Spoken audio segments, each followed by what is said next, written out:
Hello everyone and welcome back. It is Friday. I had to think about that one just for a second there. And as you may be able to tell, I'm tired. So I'm always tired. I'm not sure. I just take that one as a given, really. I'm tired. I'm also still in my pajamas because today I basically rolled late from bed to my desk. I didn't sleep well.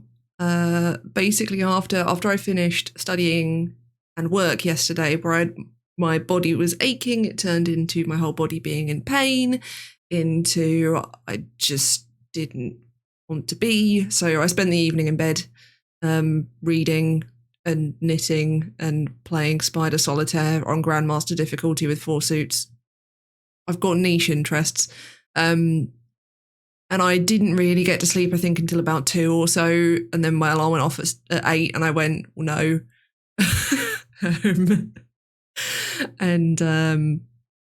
Yeah, so it was a slightly late. It wasn't too late a start, actually. I think I was here and started by like maybe 9:15. I did procrastinate a bit. I got here and realised that I just didn't have the brain to carry on reading, because I know I talked yesterday, like, my plan was to do my DSA application and some reading, and I just don't have a brain right now. I'm just made of cotton wool. I'm not actually in that much pain right now, but sometimes actually I'm just so exhausted after that's happened. So I don't think it's a full flare, which is very nice. I think basically what happened is that I got abdominal cramps from my period. Welcome to TMI land. That happens when you're discussing chronic illness. And then in the entire rest of my body went, oh, pain, we'll join in with that. That'll be fun. So I sat down and went, I'm actually quite glad that one of the things I need to do today is a really boring form. So I'm going to talk a bit about that. I'm going to talk a bit about the goals we set in my mentoring session yesterday, and one of them that I've already done that has made me very, very anxious. Yeah, so we're just going to get right into it. So disabled student allowance, if you're not aware, so there's different ways in the UK that you can get financial support for studying. And in postgrad, it's very different. There is now something called a postgraduate loan, which does basically pay your fees and a little bit of living cost. Basically, the postgraduate loan is a set, and it's a weird number. It's about 10 grand. And different courses have different tuition fees, so that might actually not pay all of your fees, especially if you're doing like a laboratory-based degree. Or if you're studying part-time, it gets a bit weird and all sorts of things like that. So for me, my master's degree, I had a postgraduate loan. It fully paid all of my fees, and I had some left over, which was good because it helped with my commuting costs, basically. Didn't fully pay my commuting costs, but it did quite a good whack of it. And the other thing I got was disabled students allowance. Now, disabled students allowance can be financial help, but it isn't necessarily. It's a bit different in that it's not means tested. In fact, the postgrad loan isn't means tested either. It's just, have you ever had a postgrad loan? Are you doing a postgrad degree? Basically, did you start it at the right time? DSA is tested based on your needs rather than your means. There are circumstances that mean that you're not eligible for DSA, especially at postgrad, and that's based on the different ways that you're funded. But generally, if you are a standard postgraduate student, you can apply for disabled students allowance. Disabled students allowance is meant to basically deal with whatever additional needs or costs you have for studying as someone who's disabled. And that can be anything from help getting to campus. If, for example, you need taxis to campus, my campus actually is on a really big hill. So it was one of the things I was offered, was help getting to campus. And I might actually now consider that more. But I also, where in the end I said no, because whilst getting to and from university is stressful from me, having to call a taxi would be more stressful than just getting on the bus. But that's one of the things they offered me. There are also things like equipment. For example, if you're dyslexic or you've got something more along those lines, then you can get different software that can help you. They can give computers. I've had recording software before for recording lectures and seminars and that sort of thing. It's a really, really wide range of stuff it can give you. It can also just give you money if whatever your need is involves you needing extra money. For example, if I don't have experience of this myself, but I imagine it would be in circumstances like you need to live in assisted accommodation and therefore your accommodation fees are higher, that you might then get some more for. What I got last year, I've had DSA twice now, because this is actually the second postgrad degree I've done. I started but did not finish a master's degree in philosophy with the Open University, which has now become the amazing PG Dip. I can put the letters and word PG Dip after my name because I have a postgraduate diploma in philosophy. I think technically I have a postgraduate diploma in the humanities, but it was philosophy that I studied. And then I got a load of things that were completely irrelevant because I was distance learning, and they gave me things like stuff to record lectures with. I didn't have lectures. It was not done very well that time. This next time, when I applied, because basically what happens is you apply and on the form you put what your disabilities are, and then you get called in for a assessment where you talk, and it's a really long, really detailed interview, and you talk with someone about what your different needs are, and they actually talk with you it's not like you give them all the information and then they tell you later on what you're getting. It's a dialogue where you have a discussion about, would this be useful for you, and that sort of thing. So where I'm talking about having said no to help transporting myself to university, that it was in that interview that I had that discussion.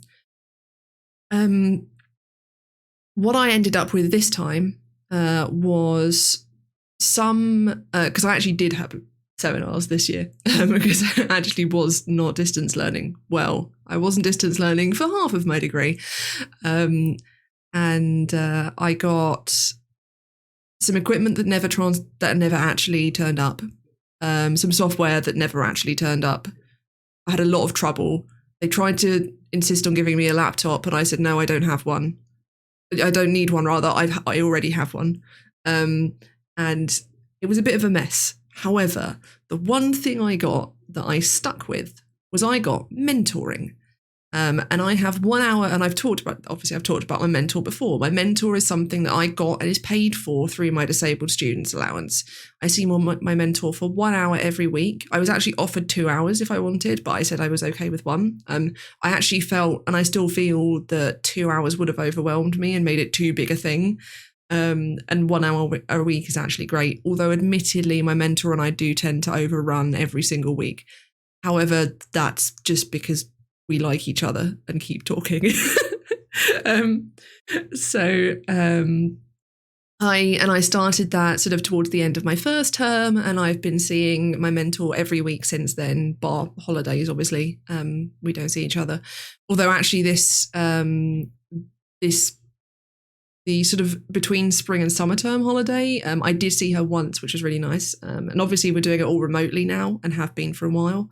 But previously, it was actually, I would physically go into a room with her and sit and talk for what is technically meant to be 50 minutes, but has run over to more like an hour and 15 minutes while we've been online. And that is the thing that I want to continue. I've had it, I've been really lucky that the DSA have extended my award to go with my extension to my dissertation deadline, because obviously technically my eligibility, because they give you a set amount of sessions, and I ran out of sessions at the end of the summer term. But I've continued seeing my mentor through all of what would be the holidays. I think I'm one of the only students she's been seeing, but I've needed to because I've still been studying in that time. And actually postgrad research students, which I will be next year, don't operate on term timetables. So I will have the same thing, or I'll continue to see her, but maybe not every week in a holiday, so she actually gets a holiday. But Yeah, and it's amazing. It's completely changed my life. And I want to be able to see her every week for the next 3 years. Optimistically 3 years. Theoretically, my PhD will take 3 years. Realistically, it may take longer.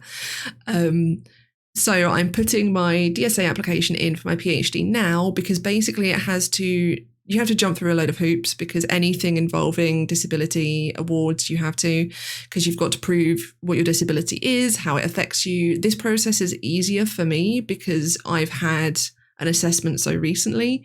However, my diagnoses have also changed in that I've got the addition of my chronic pain problem now. So actually my needs may be different, and they may decide to give me another needs assessment. So what I've done today, and I can't unfortunately show you the form because I've already filled it in and it's got all of my details all over it. But basically there's a form from Student Finance England, which you fill in, and obviously you've got like the personal details and stuff and where you're studying and what your course is. But then there's also a part where you have to talk about what your diagnoses are, and you have to give proof of them. So in order to do that, I've got to get up-to-date proof of my diagnoses. I don't actually currently have that, in part because of my new diagnosis that isn't actually a diagnosis, but also because I don't actually have recent proof of my mental health problems. So what I've done today, as well as filling that form out, is I've contacted my doctor to ask for a doctor's letter, which I will most likely have to pay for. I'm explaining this because I know that some people that may watch are from the US. So whilst we have free healthcare, there are some things you have to pay for. Like we pay for prescriptions. They're really heavily subsidized, but we pay for them.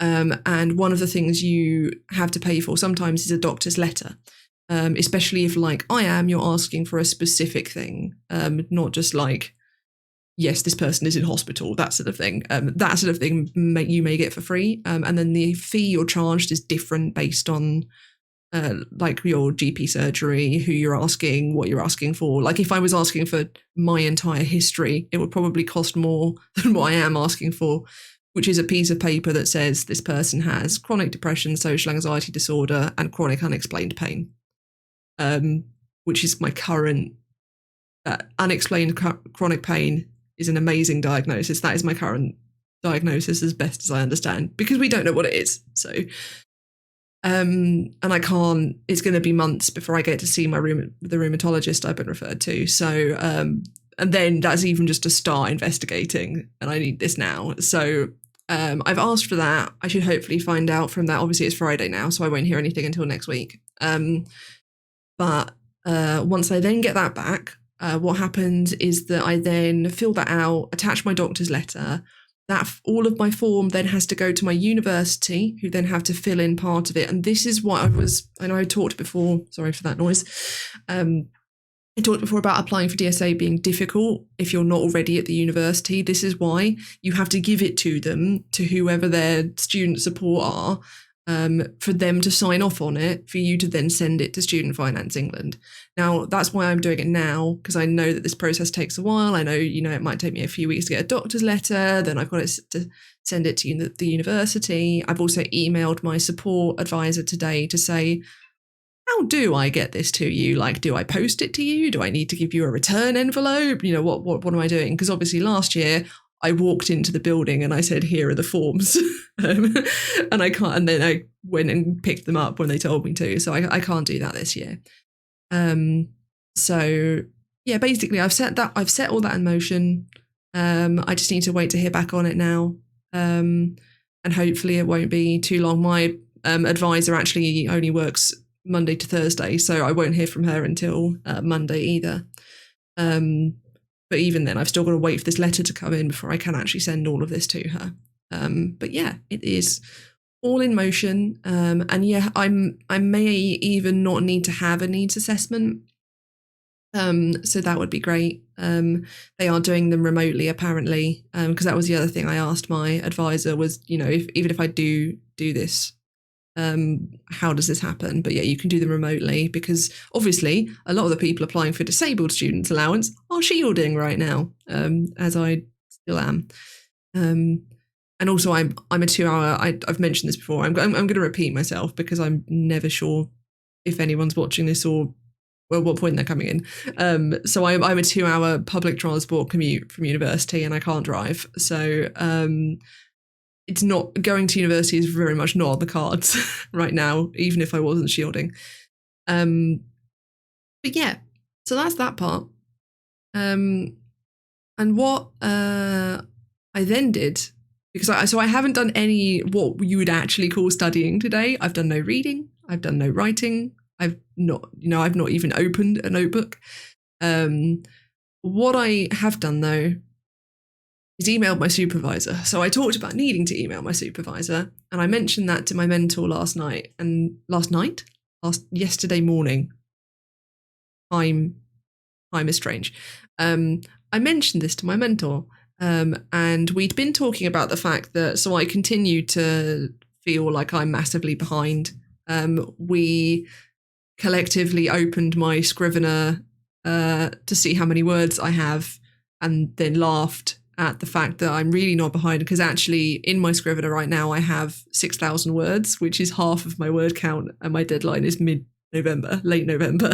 So when I say I feel like I'm behind, that's wrong. I mean, I feel like I'm behind, but I am not in fact behind.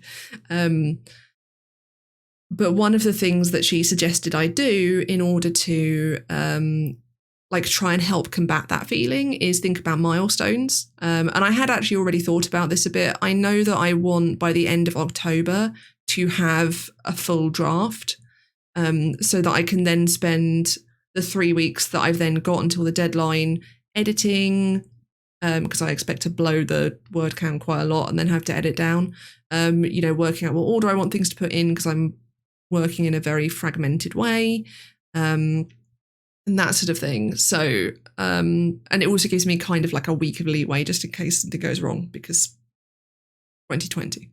And also I genuinely think that's a good thing if you are a person with a disability or chronic illness. I think it's really good to build extra time into your plans, because there will be days when you can't do anything. And it means that if you have a day where you don't feel well enough to commit to studying, it's not the end of the world, because actually you built that extra couple of weeks into your schedule.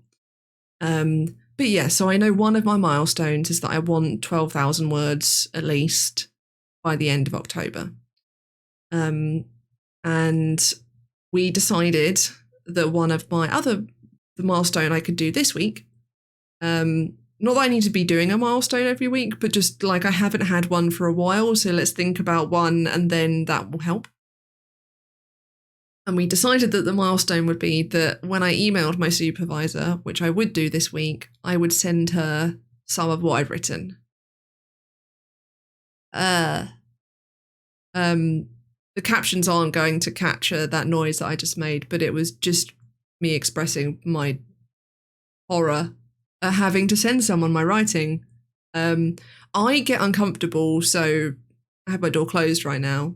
But most of the time I leave my door open. If my husband walks in and I've got my writing up in front of me, I will panic close it and feel super uncomfortable that he might have seen it.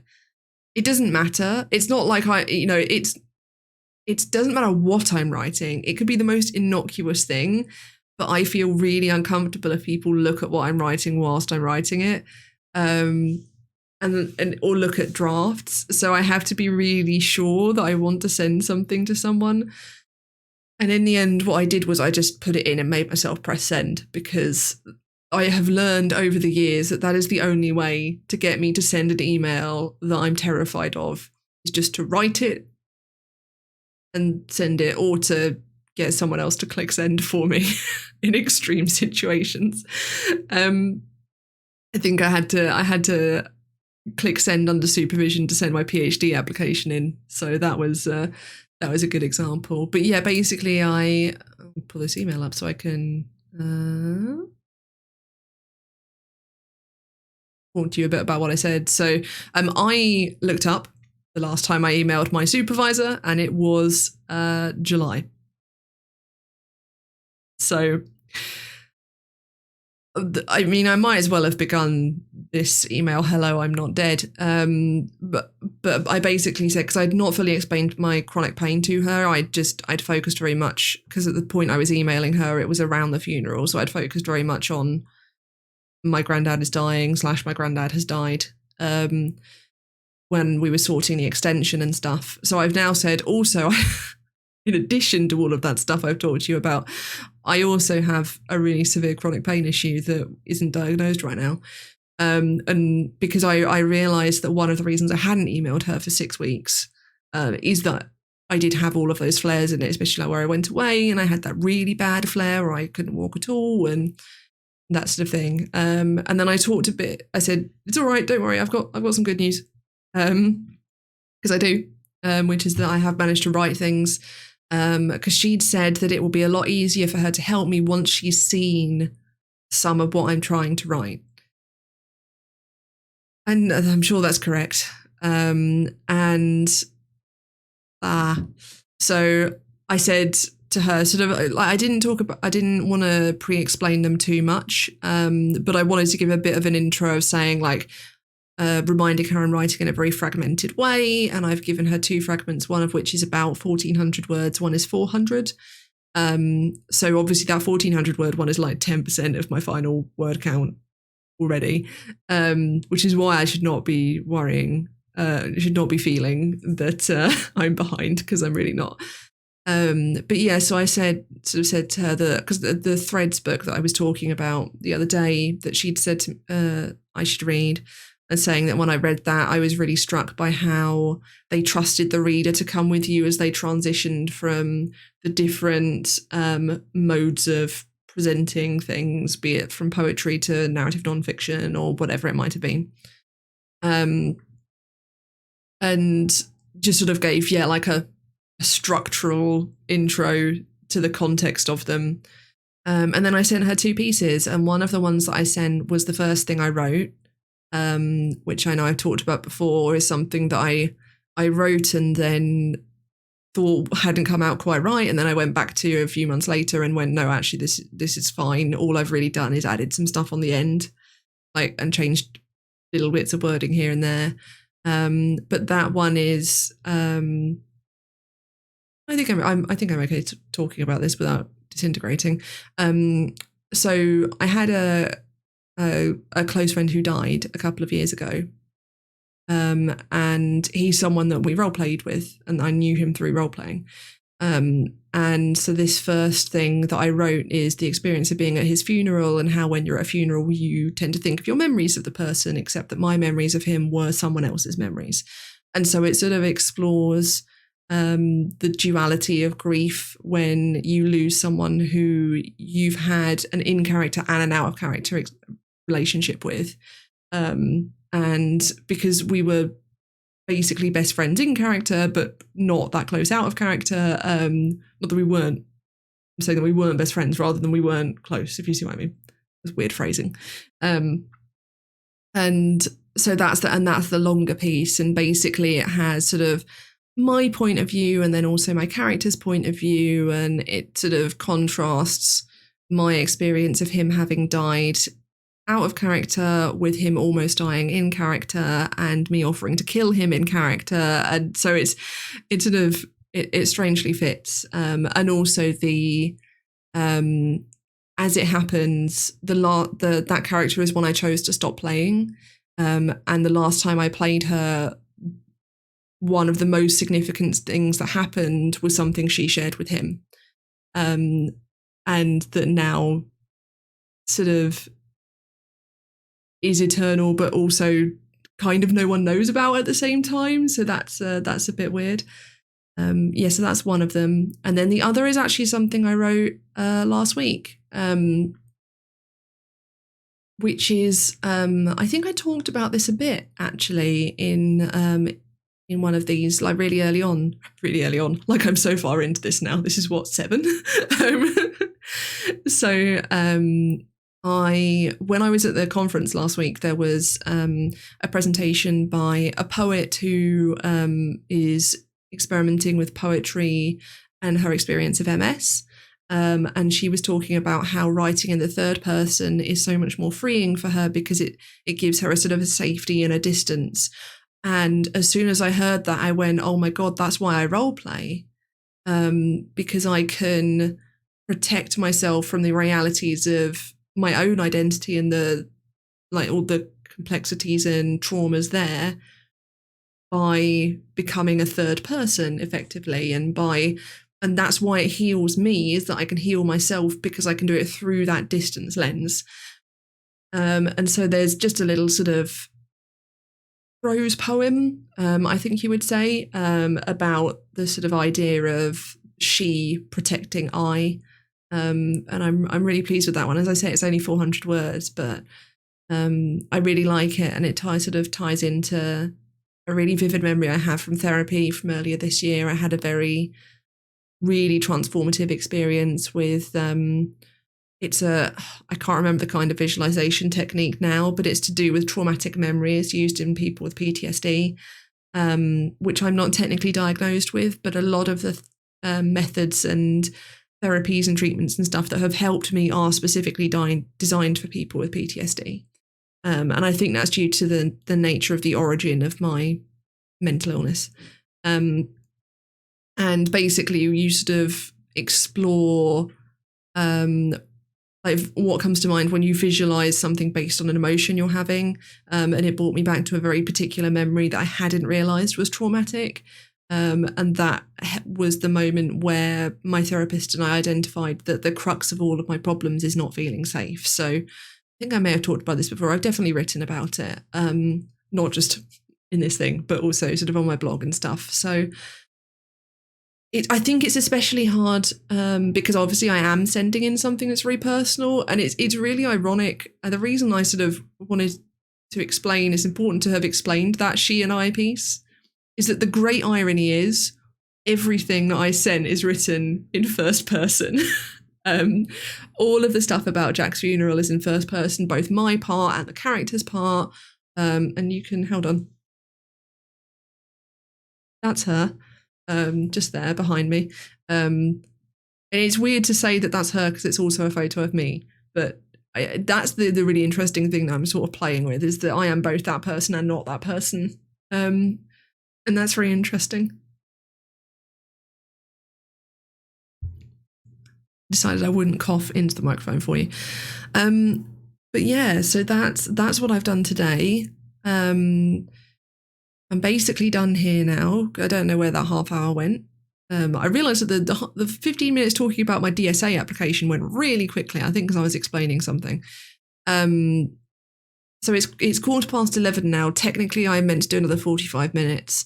I will try and do some reading and just see what happens. I really don't think that I have the sort of capacity to do that right now. And if I don't, I don't. I've shown up and I've gotten a load of things done. I think I need to recognise that sending that email, because it's such a big thing for me. Actually, I'm talking myself out of even doing any more reading now, and I think that's probably the right thing, because it seems like such a small thing. You know, it took me not that long to write. I sent it 50 minutes ago. You'd think I would have calmed down now, but no, I'm still feeling very... I'm trying to describe the sensation that I'm having. I'm really aware of my skin. Does that make sense? Like I can feel, especially on my shoulders, because my shoulders always hold very tense, and I can sort of like feel the skin on my shoulders. I don't know if that makes sense to anyone who's ever experienced like chronic anxiety. Or, you know, just as an explanation. Yeah, so I think actually what I need to do and what I should do is say, hey, that is a milestone. Milestones are really big things. Maybe you should acknowledge that that's pretty cool. Also, you know, getting all of that form done and stuff sent out to the doctor. Yeah, I think I've done enough today. I think I can take a longer lunch break. And I'm not just saying that because it's Friday, so I have Critical Role to watch, but I am also saying that because it's Friday and I have Critical Role to watch, and I can't survive not watching it until after work. I'm so used to just getting up on a Friday morning and immediately putting it on. This is really strange. But yeah, so I think we'll leave it there for today. And I will see you tomorrow. Hopefully I will feel able to do some reading tomorrow. I'm going to try and take it a bit more easily today, generally. Not that I didn't yesterday, but I will, we'll talk about, I don't know when I'm going to do it tomorrow. We'll talk about whatever, whenever it happens. Thank you for the follow. And hello and goodbye. Thank you for coming here. I'm sorry you've come just as I'm about to finish. But yeah, so I'll be back tomorrow. We'll talk about whatever it is I managed to do. And we'll see you all then. Thank you all for coming. The moment where I have to reach for my mouse to click onto the screen is always super awkward. I don't know why. I think it's just me inventing awkwardness. I can't hang up phone calls either. And I have to just like force myself to leave Zoom calls because it's just really weird. But I will see you all tomorrow, and hope you have a good rest of your day.